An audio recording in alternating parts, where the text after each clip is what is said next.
Hello, ka-Express. Another day, another Express Tips, ano? So, Ayan, ako nga ayos. po pala si Joel and kasama ko ulit si Sir Neil. Mga ka-express, mga kabayan, kamusta po, no? Nandito kami ulit ni Sir Joel para panibagong episode, pare, ng Express Mm. Tips. Kumbaga, episode 3 na natin, no? Oo. Kamusta po kayo?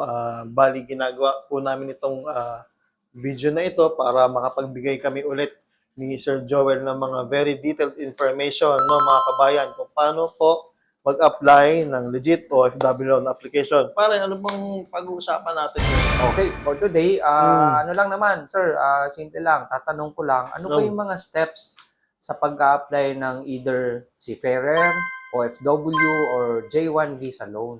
Ayun, bali, ang pag-usapan pala natin yung steps, no? Bali, ang steps po sa pag-apply ng legit OFW loan application is, bali, three simple, easy steps lang naman po, mga kabayan, no? Bali, yung number one is yung application. Bali, yung application, ayun po, yung mga magsasubmit po kayo ng mga requirements sa amin sa page or sa amin sa opisina para ma-process po yung loan application nyo. Bali, ayun po yung step 1. Sir, ano pa yung mga yung list of requirements kapag mag-a-apply po sila ng OFW loan? Okay. Usually, Uh, sa seafarer, yung mga katulad ng latest contract with POE yan. validation, passport, seaman's book, yan yung mga major requirements. Yung Kaya sa major mga requirements. ano naman, sa mga OFW, of course, yung latest contract, Yung, working visa, tsaka passport din. Then sa J1, ganun din yung kanilang latest contract ano ba, yun, sir, no? latest contract. At saka yung CFO sticker CFO sa stick, passport. at saka passport, at saka yung flight details. So, Ayun. yun naman ang karaniwan. Tsaka yung mga basic documents like yung two valid IDs, electric bill or water bill, Ayun. pictures, tsaka completely filled up application Ayun. form. Bali, idagdag ko na rin, sir, dun sa mga nasabi ni Sir Joel ng list of requirements, no? Bali, pag nag-a-apply po, bali, ayun po yung mga major requirements ng OFW or seafarer. Bali, kailangan rin po ng immediate family na co-borrower, sir, no? Ayun, But, kasama. Kasama rin yun. kasama yung immediate family co-borrower. So, kapag may asawa na, bali, asawa po ang kailangan automatic na co-borrower. Then, yung sa common law partner, sir. Pag sa common law, Uh, pwede rin maging co-borrower, ano? So, magpapakita lang ng proof na nagsasama, like yung birth mm, certificate ng isa sa mga anak nila. Proof yun. na sila yung nagsasama. Ayun. Tapos dagdag ko na rin, sir, kapag single ka naman, it's either kapatid or magulang ang immediate family co-borrower ninyo.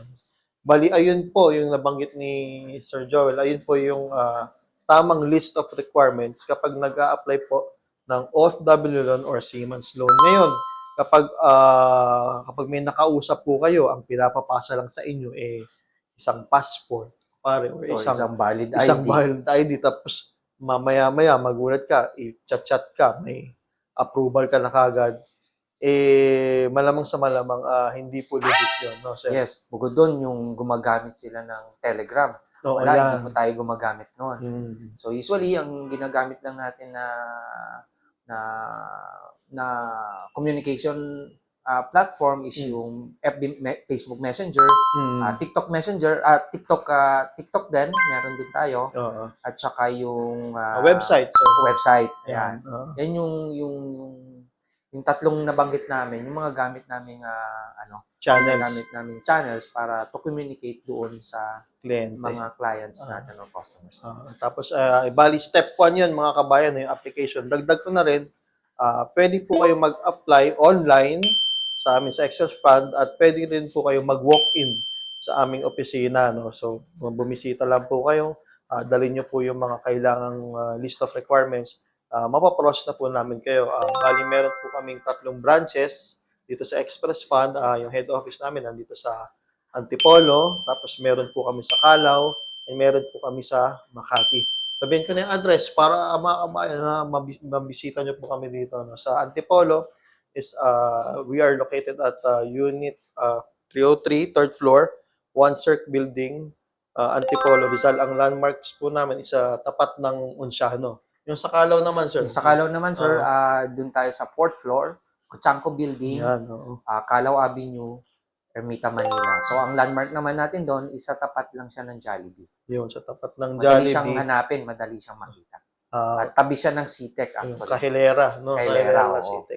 Tapos yung sa Makati, sir, yan mo na rin. Okay, sa Makati naman, located naman kami sa second floor, Transpil Building, along Bagtikan Avenue, Makati City. Yun.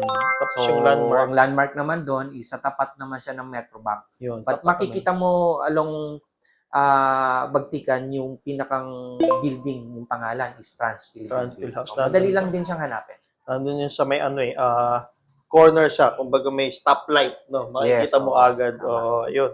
Bali, ayun ulitin ko po, ayun po yung step 1 application, pinaka-step 1 sa pag-a-apply po ng OFW loan or Seaman's loan. So, meron po tayong karampatang list of requirements for OFW and seafarer, yung principal borrower, and then may immediate family. So, step 2 naman, sir. Yung step 2. Yes. Process. Sa processing naman po, bali, ayun po yung verification ng mga documents na sinubmit and interview na rin para sa principal borrower and sa immediate family ko borrower. No, sir? Yes, tama. So dito pag sa Processing. processing, wala naman tayong ocular visit. So yung way nila ng pag-CCI is through video call. Yan, video. So tatawagan po kayo ang borrower at saka co-borrower. Tapos i-verify kung ano yung mga nakasulat dun sa application form. Yun lang din yung i-verify ng aming credit investigator. Lalo na kapag nasa abroad na yung nag-a-apply, no? Sir, Yes, diba? oo. Through video call yung mag-CCI, yung mag-i-interview. Yun. Bali, ganun lang siya kasimple. Ayun yung step 2. Step 1, ulitin ko, yung application, yung magsasubmit ka ng documents. Step 2, yung process, ayun naman yung verification mismo nung ipinasa nyo mga kabayan. Then, i-interviewin rin po kayo nung account officer namin. Yung mga information, yung mga work employment information ninyo, doon po yun gagawin. Processing. Then, yung pinaka-importante, syempre, gusto na lahat. Yung step 3, yung releasing na. Kumbaga, nakapagpasa ka na ng documents, tapos na-interview ka na. Ngayon, sa step 3, yung releasing, ayun na yung loan approval and yung releasing ng loan proceeds na na-approve sa inyo. Mga kabayan, kapag na-approve po kayo sa amin, marirelease po yung loan ninyo through GCash or bank-to-bank transfer, no, sir? Oo. So, yun yung dalawang way natin sa pag-disperse ng loan proceeds. So, GCash or bank-to-bank. So, minsan naman, may mga cases na gusto nilang pumunta sa branch talaga namin, o pwede naman through check. So, i-release sa inyo yung check, tapos i-encash nyo na lang sa pinaka-nearest na bank. Yan. Kumbaga, ano yun, kapag gusto nyo pong mag-walk-in mismo sa opisina, pero Yes. Pero kung gusto nyo, sir, madagdag ko lang, kung gusto nyo mas convenient, yun, through GCash or bank-to-bank bank transfer. transfer. Yan. Ganun lang siya kadali. No? Once magkaroon po kayo ng approval, pwede po kayong pumunta sa opisina, ma-release through check, or usually, yung mga kliyente talaga namin is online transfer through GCash or bank-to-bank transfer.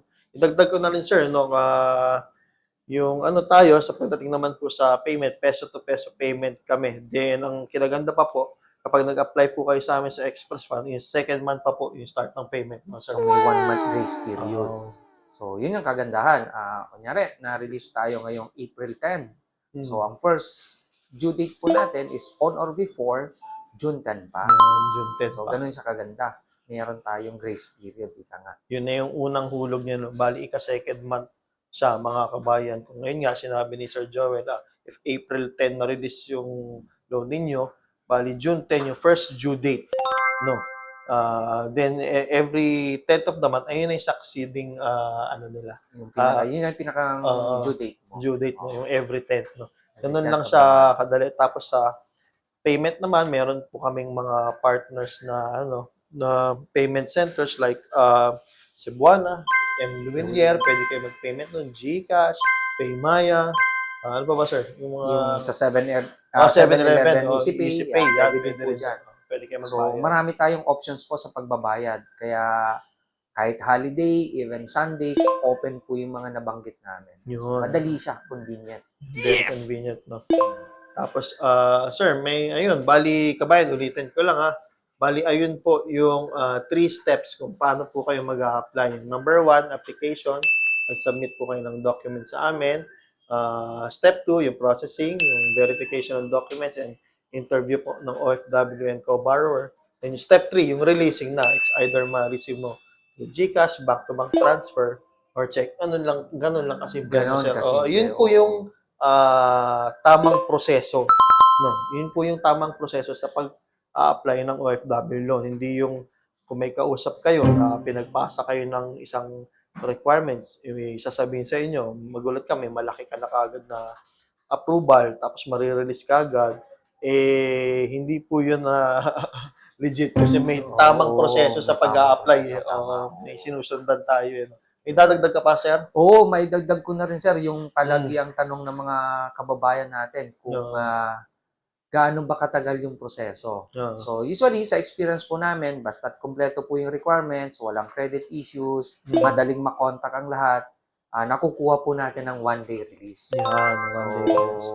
ganun siya kabilis. Oo. Punta lang kayo sa opisina namin, kabayan. Mm. Kumbaga, one day Pwedeng tayo. online, pwedeng walk-in. walk-in. Yan. So, may options po tayo. Pareho yun, nakukuha ng one day. Basta't kumpleto, walang credit issues, madaling makontak ang lahat, at lahat nakikipag-coordinate, borrower, agency, at saka yung reference nila, References. mas bumibilis pa. ang proseso. Minsan nga, mas maaga pa. Minsan, nakukuha pa ng 4 to 5 hours. So, ganun siya kabilis po.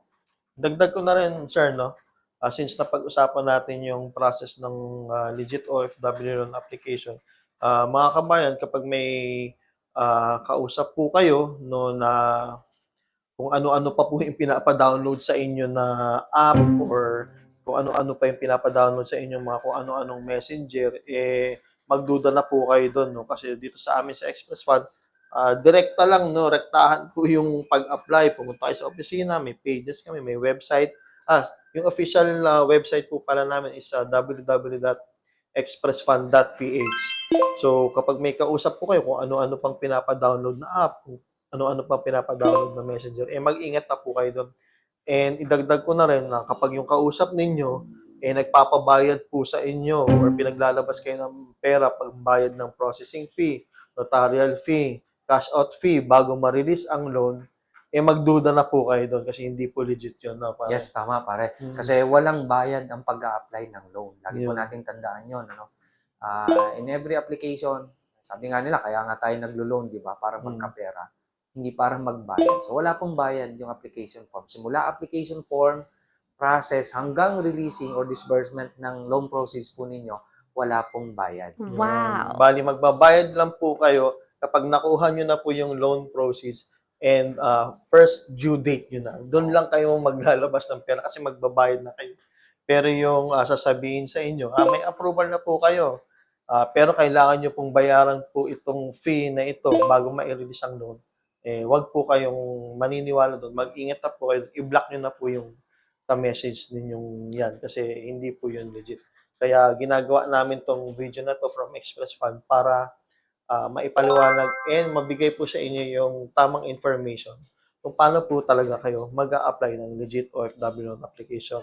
Ayun mga kabayan, Sir Joel, salamat, no? Thank you rin, Sir Neil. Sana marami kayong natutunan, no? Dito sa episode 3 namin na 3 simple steps kung paano mag-apply ng OFW loan and Seaman's loan. Sana mga kabayan, kayong mga nanonood, i-share ninyo yung mga videos namin para mapanood rin ng mga kababayan nating OFWs and seafarers kung paano po yung tamang pag-apply para mag-guide po sila ng mabuti. Hanggang sa muli. Maraming salamat kabayan. Sana i-share nyo po yung video namin and stay tuned dun sa episode 4 ng Express List. Maraming salamat po.